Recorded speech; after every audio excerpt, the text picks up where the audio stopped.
There is no other place on earth like holy Mount Athos. Many ecstatic films are made about Athos, and it is quite explainable. Everyone who comes here is simply overflowed by emotions. Miraculously preserved part of Byzantium, the only monastic republic in the world, ancient monasteries with fortress-like walls, where no woman has entered for millennia, pure beauty of nature. It seems that the time has stopped here.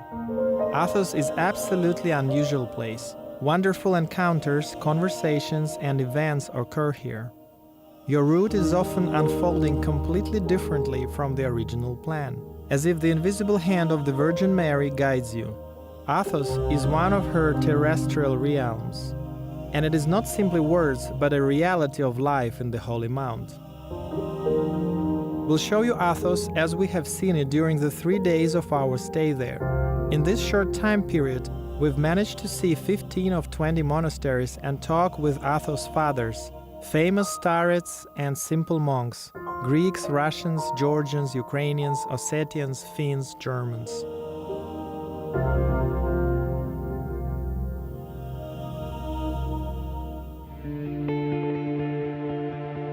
It is quite natural that such awesome attitude pilgrims have not only to the Holy Mount itself, but also to its monks. Modern monks of the 21st century are expected to repeat all heroic deeds, ascetic feats and miracles of ancient saints. And if we happen to see a monk who doesn't seem to meet these high standards, we quite often can fall into his condemnation. Recently glorified among the saints, Paisios the Athonite on this occasion said that before condemning negligent as you think monk, you yourself should do what he has done. Give up worldly pleasures, leave your family, wife, children, never eat meat and strictly fast, pray all night long, sleep a maximum of 6 hours per day, do a lot of work, reject your desires, and fulfill all that Athonite monks are regularly doing. The inner spiritual fight waged by the monks every day is not visible to other people. It always goes on in the heart and mind with wrong thoughts and motives promoted by the enemies of the human race, demons. They are jealous of a man and try to tear him away from God. On his own one cannot win here, but only with God's help. Monk needs to have a strong faith, firm commitment in maintaining loyalty to God, vigilance and perseverance in spiritual life. This science of the sciences is described in detail by the holy Nicodemus of the Holy Mountain in his book Unseen Warfare, based on Lorenzo Scupoli's The Spiritual Combat, and also in the famous book The Ladder by St. John Climacus, who has lived on the Mount Sinai back in the 7th century. Thousands of ascetic books give detailed guidance on this mostly needed skill, how a mere mortal, sinful man becomes a child of God, becomes a saint.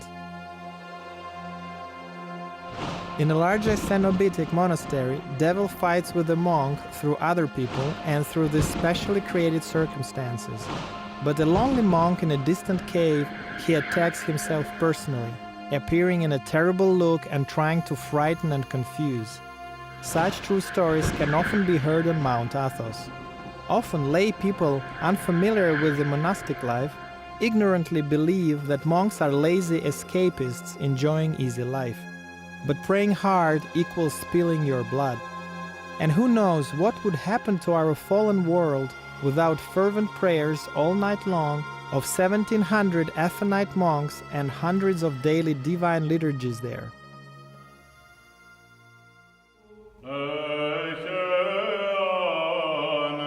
The main objective of monastic life is purification of the heart and prayerful appeal of the soul to God. Pilgrims can see the visible part of it and feel the joy of the presence of grace that fills the hearts of the fathers. But it is hardly possible to an outsider to realize the inner work and fierce struggle that monks undertake on a daily basis as they move along the path of selfless service to God. In addition to all the above, they have a great responsibility to represent a living example of holiness for relaxed people of the 21st century, and do so every day without any weekends and holidays. However, as the fathers testify, Their way of life brings a lot of joy to the working for the Lord.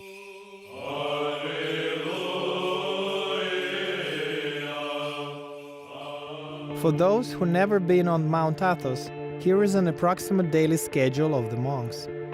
They rise at midnight and start their personal spiritual exercises.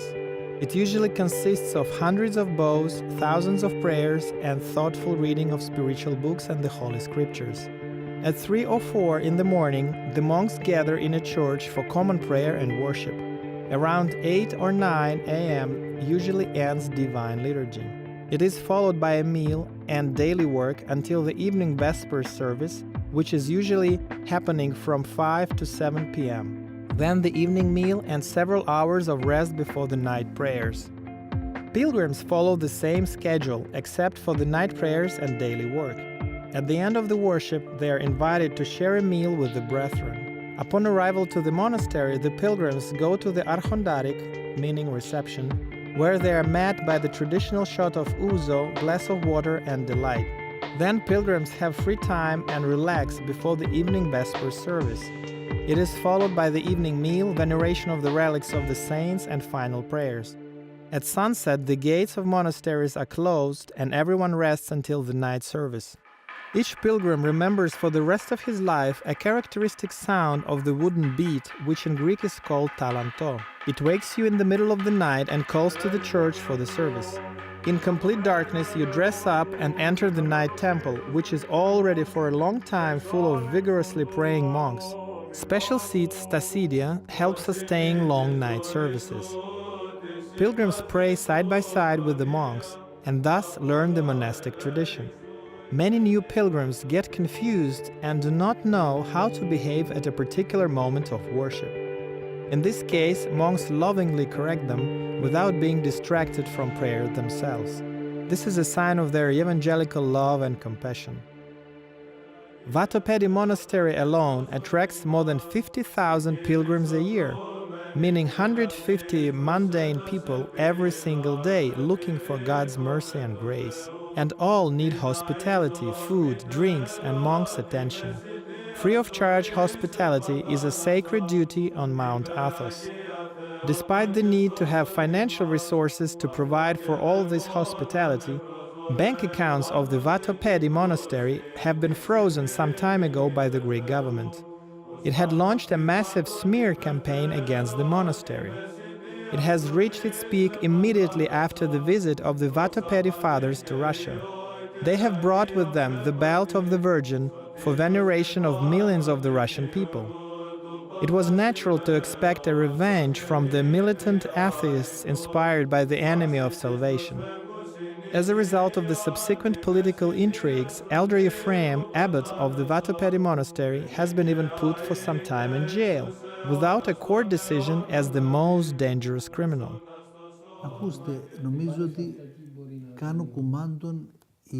Today, unfortunately, the world is ruled by people with darkened mind. When a person has perverted mind, he sees all the things in a wrong way, not how they're described in the Gospel. Because the darkened mind cannot see the truth and believes a lie to be the truth. Those who support the doctrine of Antichrist, they certainly are the enemies of the Church of the Orthodoxy. And I think that sanctions against Russia are actions of the enemies of the Church. It is an attack on the Orthodoxy.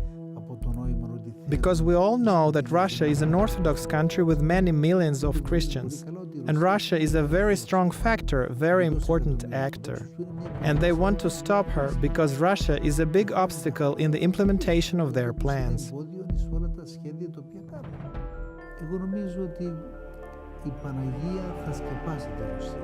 I think that the Virgin will protect Russia, the Holy Russia, with millions of new martyrs, holy and righteous. They will cover Russia. The true Church of Christ, with the grace that it has, with its saints and angels, all this is the obstacle to the dark endeavors of today. If you are attacked by all the mainstream mass media and major TV channels every single day, and they come up with the new lawsuits, You are forced to react whether you want it or not. While you try to keep the internal spiritual fight with your sins, you are literally under siege by the mass media and hostile politicians. This is the reality of the Athonite combat in the 21st century. It is obvious that the age of internet and modern information technology has added new complexities for the monks. I still remember Athos in the old days, when there was only one bus, just one car leaving from Daphne to Karias. There was only walking around Athos, and it certainly gives you a lot of grace, because you walk from monastery to monastery in the shade, along the same little trails where the Holy Fathers had walked for thousands of years. So prayer goes smoothly by itself. New wide roads, numerous cars have first scared me. But I tell you, very quickly I've realized that nothing has really changed, only the times has changed. Now hundreds of pilgrims travel here every week, which is very important. So Athos again has started its new life. And for the monks and monasteries it takes huge amount of efforts to provide hospitality, and here modern technologies help greatly. Cars as well as computers can be abused or can be used to do good things.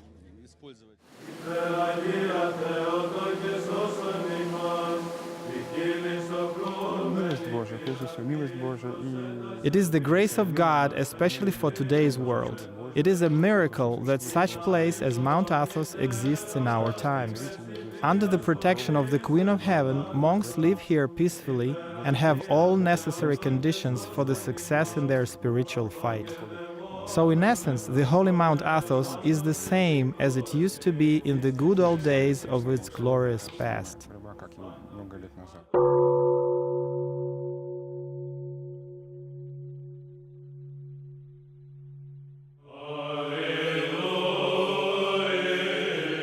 All the monasteries of Mount Athos have preserved the great relics of Christendom, the very gold, frankincense and myrrh that had been brought as gifts to the divine infant Jesus. This priceless treasure is now stored in the monastery of St. Paul at the foot of the Mount Athos. On the Christmas Eve of the memorable year of 2014, they were brought to Russia from Athos, and millions of Orthodox people from all over Russia, Belarus and Ukraine queued for many hours to venerate them.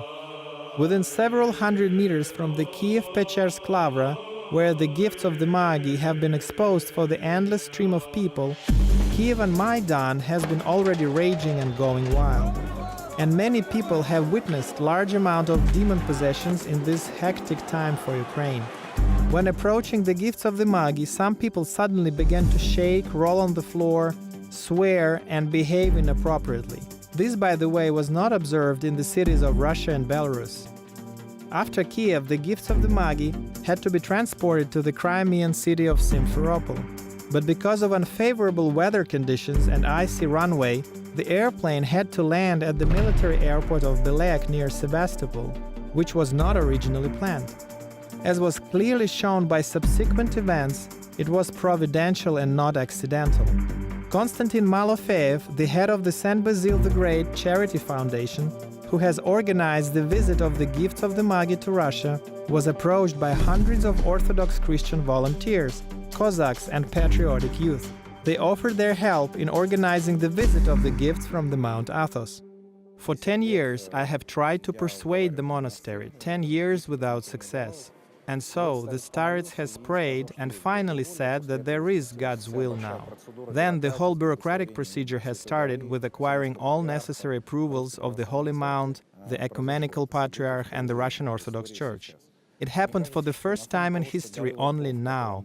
It seems to me that in comparison with the gifts of the Magi that are more than 2,000 years old, because they had been made before the birth of the Savior, what is happening on the streets of Kiev is just an episode of the long history of Kievan Rus.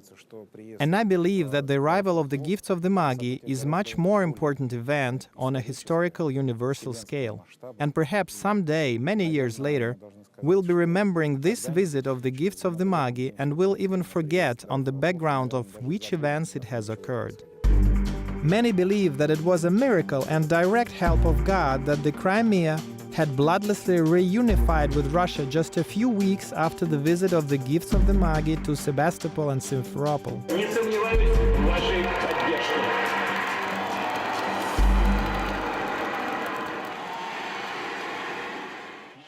By the way, representatives of the so-called Ukrainian Orthodox Church and their Maidan-minded supporters have walked literally all Athos searching for a recognition of their breakaway pseudo-church, but failed to find it. Athonite fathers, regardless of their nationality, stand firmly for the unity of the Russian Orthodox Church and do not support neo-Nazi tendencies. A separate, standalone group of the monks are the Zealots, something like the Old Believers in Russia.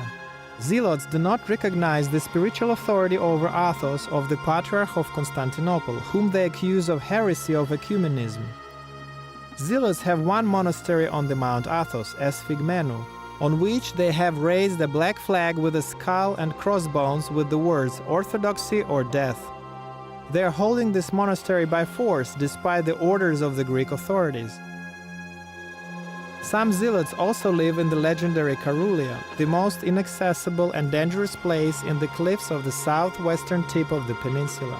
One monk living there has told me once that his guest, who had to stay for the night in his cave, was attacked by demons who tried to throw him into the sea.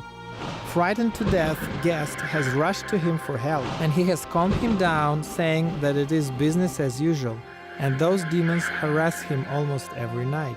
Such are the realities of the Athonite life. I've also heard from one zealot that Greenpeace is bringing many large wolves to Mount Athos, officially to reduce a large population of wild boar. But my friend Zealot suspected Greenpeace of a secret desire to make life of the monks more difficult. We've spoken with him on the way to Esphigmenou monastery, where he was heading to receive communion, to the opposite end of the peninsula.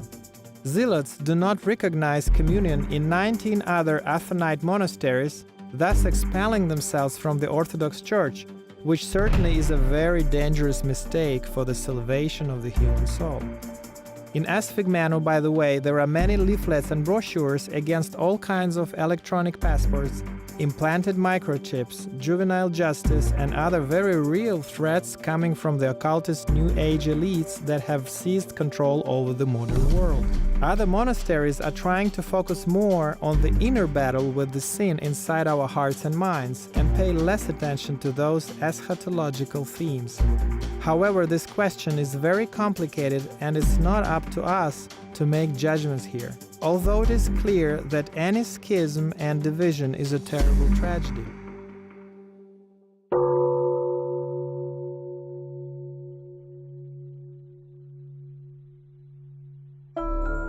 Perhaps the most noticeable difference of Athos from other places on earth is a complete absence of women. According to the holy tradition, when the apostles were deciding who will preach in what part of the earth, the Virgin Mary has also taken part in this process. And it turned out that Iberia, which is Georgia, was her territory. However, when she was sailing to Cyprus, the ship was caught in a storm and brought to the coast of Mount Athos. When the Blessed Virgin has set her foot on the ground, then a huge idol of Apollo that had been standing on the very top of the Mount Athos has fallen down into the sea with big noise. Since then, Mount Athos was purified from pagan temples and became the holy shelter for the Orthodox monks. Mother of God has announced that she would be the abbess of this holy mountain and provide all that is necessary for the everyday lives of the monks. At the same time, she has indicated that she doesn't want any women to be present at the holy mountain. Since then, the absence of women on Mount Athos has always been the law and is strictly observed until now. There were, however, several cases during the war with Turks and Germans when women and children were allowed to take refuge in the mountains of the peninsula, but women never entered monasteries themselves. Modern feminists are outraged with this, as they call discrimination, and periodically demand to open Mount Athos for women and tourists. They do it under the guise of human rights and other euphemisms. This has already happened to the highland monasteries of Meteora in Greece. As a result, those monasteries have been turned into a picturesque tourist destination with seriously deteriorated monastic life. We have asked the monks if there are now any exceptions or softening of those rules, and all of them have confirmed the validity of the old tradition that no women are allowed on Mount Athos. At the same time, numerous relics of the Holy Mountain are taken out to the special tourist ships that circulate along the southern coast of Mount Athos, thus making them accessible to women. They can also enjoy the picturesque view of the old monasteries, although from the distance, since touristic ships are not permitted to come closer than 500 meters to the shore.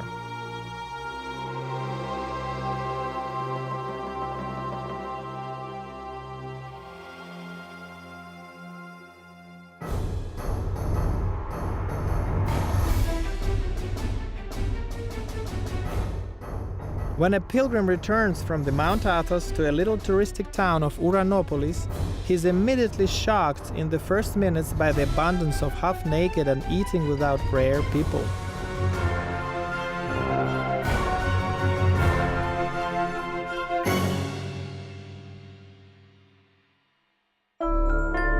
After Athos, it looks like complete barbarism. Even during several days on the Holy Mount, one gets used to the monastic way of life, where every detail has been polished during thousands of years of tradition and are aimed only at the spiritual growth. The absence of women and so-called civilization allows monks to avoid distractions from their prayer, which is the main objective of their lives. For the sake of it, they have left our fallen world.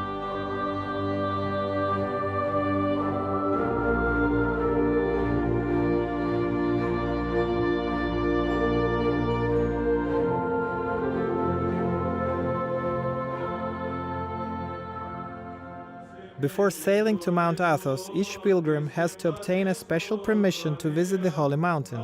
It is called diamonitirion in Greek. Normally it is given for 3 days. Usually pilgrims arrive in Thessaloniki, the second largest city in Greece after the capital of Athens. In Thessaloniki, the main attractions are the ancient Byzantine Church of St. Sophia, St. Demetrius Cathedral, the Temple of St. Gregory Palama, the ancient Roman Forum, and the central square of Aristotle, who, by the way, was born in a small village in the Chalkidiki Peninsula not far from the Mount Athos. As far as Greece is concerned, the country is in deep turmoil. Economy is ruined by the suicidal course imposed by the supranational financial powers that be. In a referendum on the 5th of July 2015, the people have said their firm no to the destructive dictatorship of the Troika of international creditors, but have been once again betrayed by their own government. Deteriorating life conditions and other misfortunes have affected many citizens of Greece. In search for spiritual support and wise advice, many of them are now visiting Mount Athos. Here they find peace of mind and strength to overcome all the hardships. Athos is actually a, so to speak, global headquarters of good in its fight against the evil. Thousands of invisible threads connected with the most brave and influential defenders of Christianity throughout the world. It is here that they receive spiritual blessings in their godly endeavors. And it is of no surprise that the very existence of Athos is so painful to the devil and his subordinates. They are constantly trying to attack and destroy this shining beacon of light in the sea of darkness.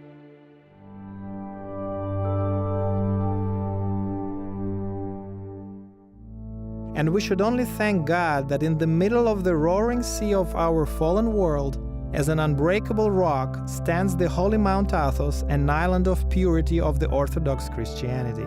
This ignites our hearts, and we realize that the final victory will be ours, because Christ has already overcome the world.